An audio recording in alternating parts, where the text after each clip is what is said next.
ce nouvel épisode, Éclat de lire pose ses caméras à l'Institution libre de Marcq-en-Barœul, et plus précisément au collège.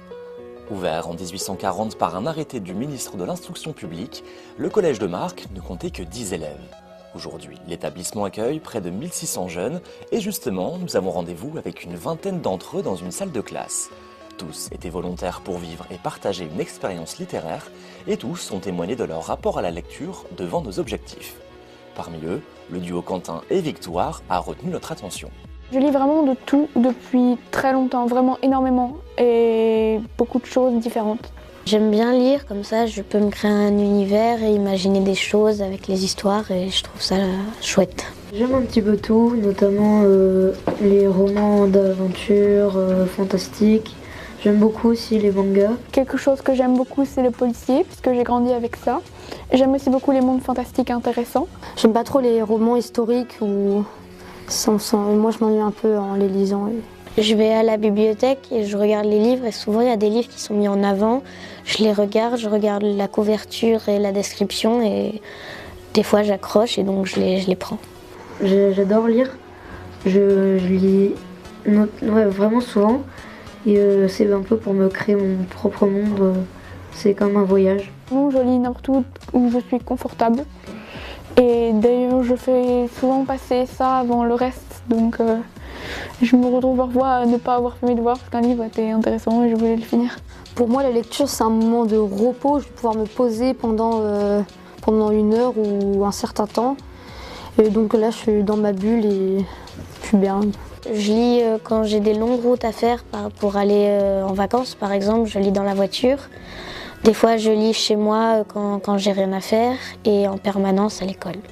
Après cette présentation, direction la médiathèque La Corderie à quelques minutes du collège. Pour notre binôme habitué des lieux, c'est l'heure de déambuler dans les rayons jeunesse.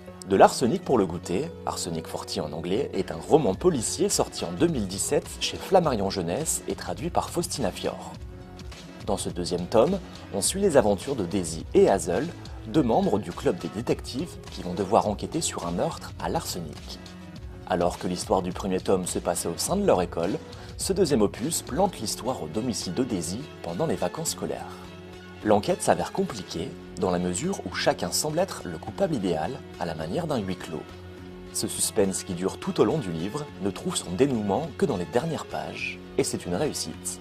Et dans ce second volume, on est toujours dans un univers très british, les années 30, un côté un peu suranné, et on pense davantage à Agatha Christie.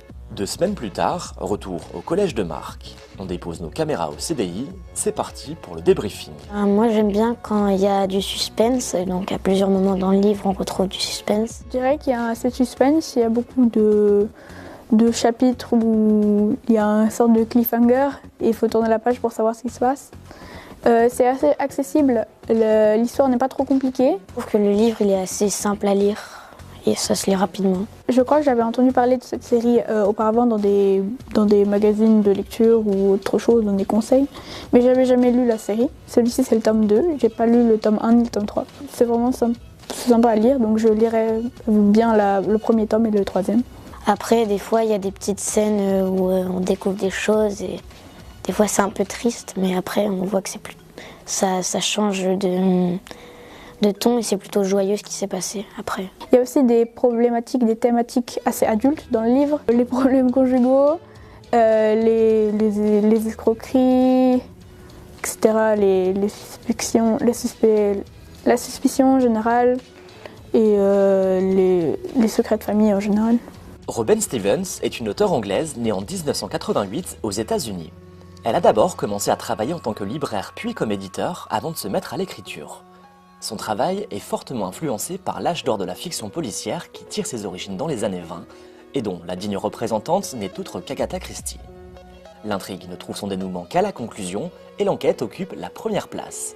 C'est en 2012 que Robin Stevens connaît le succès avec sa série Murder Most Unladylike, pourtant écrite 2 ans plus tôt. L'Arsenic pour le goûter est le deuxième tome de cette série, composé de 8 livres. Dans chacun d'eux, on retrouve les héroïnes, Daisy et Hazel, qui doivent enquêter afin de résoudre des affaires mystérieuses.